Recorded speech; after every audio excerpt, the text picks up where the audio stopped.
Good evening, everyone. It is once again Ted the Speed Learner, and tonight the topic is going to be single inline pin package versus dual inline pin package, and it's all going to involve this right here, which of course is random access memory. Okay? Alrighty.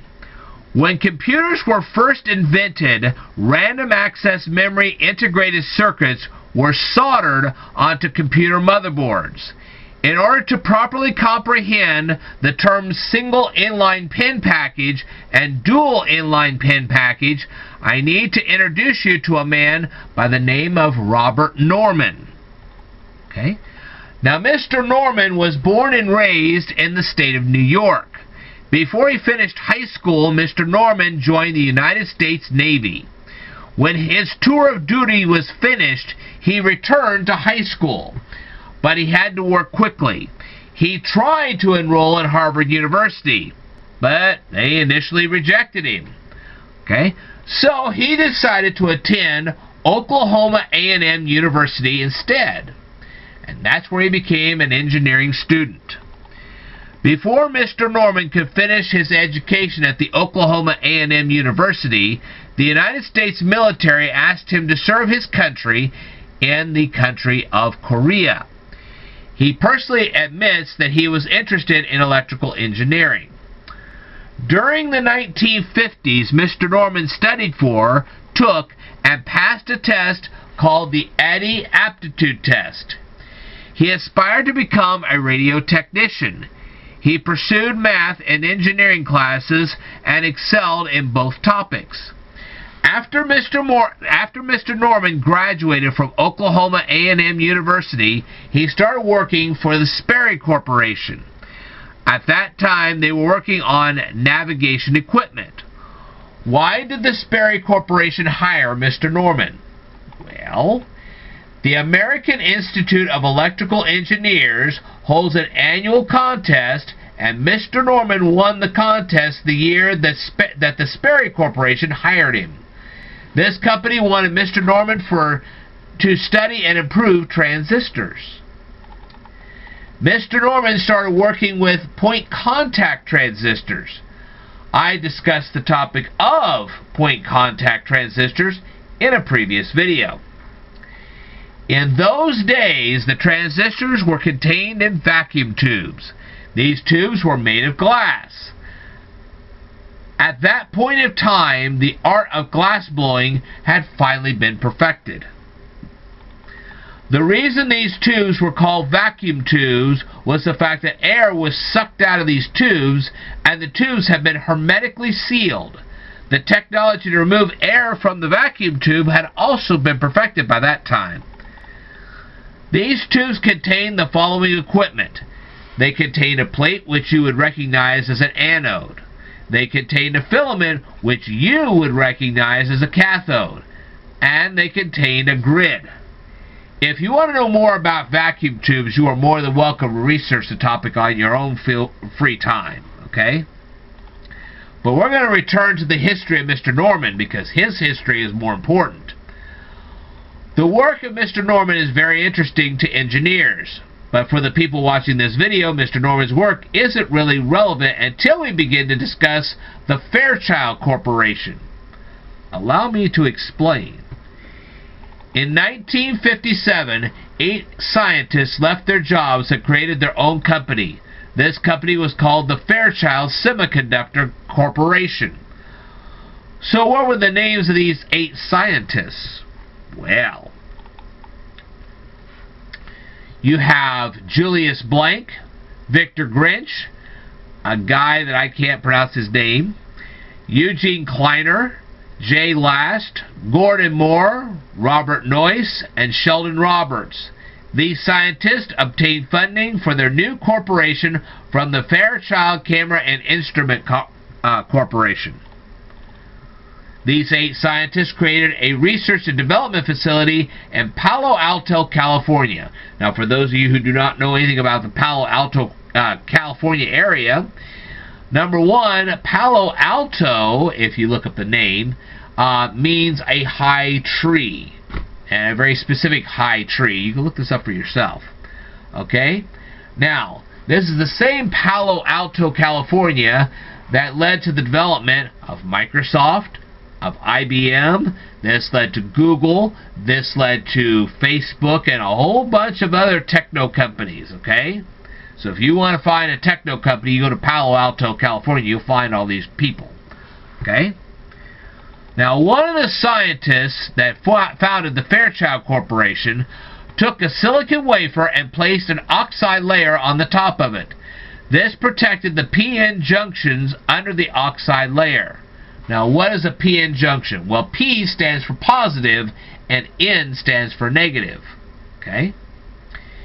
This particular scientist called this process our planar approach.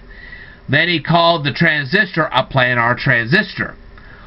But what does any of this have to do with Mr. Norman?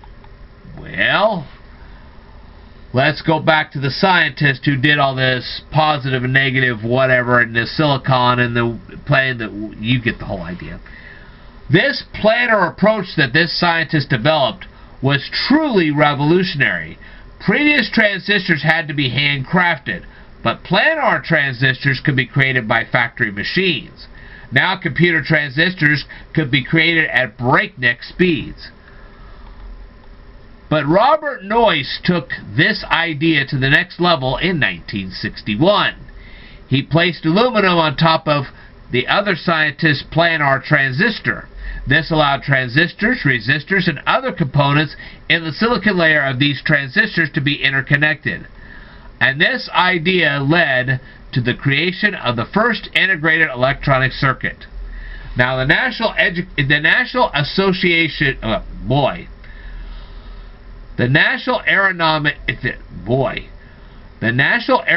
and Space Administration began to purchase the Fairchild microchips in 1965.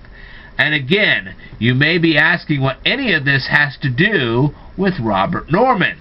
Well, now I'm going to reveal the answer. Robert Norman eventually became the head of Fairchild's application department. He designed a logic circuit that was comprised of 4 transistors and 5 resistors. This formed a flip-flop storage element. The first prototype of this logic circuit was created and tested in 1960. The technology that Mr. Norman and the team at the Fairchild Semiconductor Corporation created and manufactured led to the creation of random access memory chips. The first set of chips that were designed were called the Duel Inline Pin Package RAM chips. Why were they called that? Because they would have little metal hooks on both sides of the chip, and that would be hooked onto your motherboard. Okay? Okay, so you had a row of we had a row of metal pins on this side, you had a row of metal pins on this side, and they were hooked to the motherboard. Okay, so replacing a damaged DIP chip was pretty hard back in those days. Now, you would find this on the IBM PS2s, you'd find it on the XTs, you'd find it on the ATs, you'd find it on the TD-1000s, the TRS-80s, if I need to go on. I'm all out of breath anyway, so who cares? Okay. Shortly after these DIP chips were manufactured and distributed to computer companies, a new kind of RAM chip was created. It was called a single inline pin package SIP chip. Now, these chips didn't have pins on both sides, okay? Didn't have the pins on both sides. You just had the pins on one side. Okay? This allowed more SIP chips to be installed on a computer motherboard.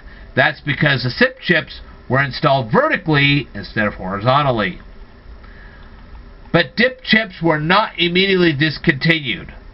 This led to the development of the single inline memory module. And this would be a single inline memory module because these chips would be on this side and not on the other. Okay?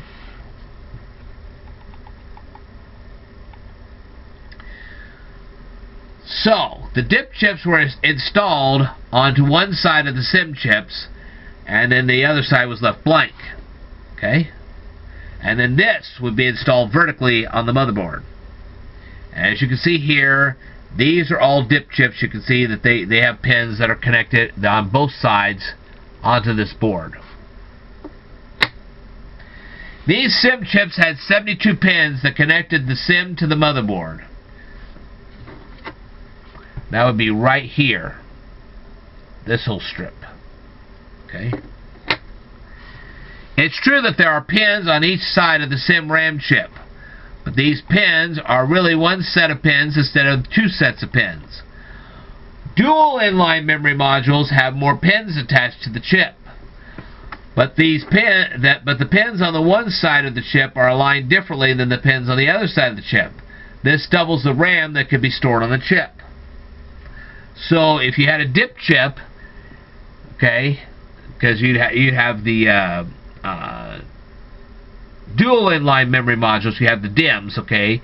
You have the SIMs and you have the DIMMs. The SIMs would have these on the front and nothing on the back. The DIMMs have this on the front and on the back. So they double it. Okay? So now you know the difference between SIP chips, dip chips, SIM chips, and DIMM chips. If you have any further questions about any of this, feel free to leave me a comment in the comment section below. I will tell you more in a future video, so I'd like for you to stay tuned.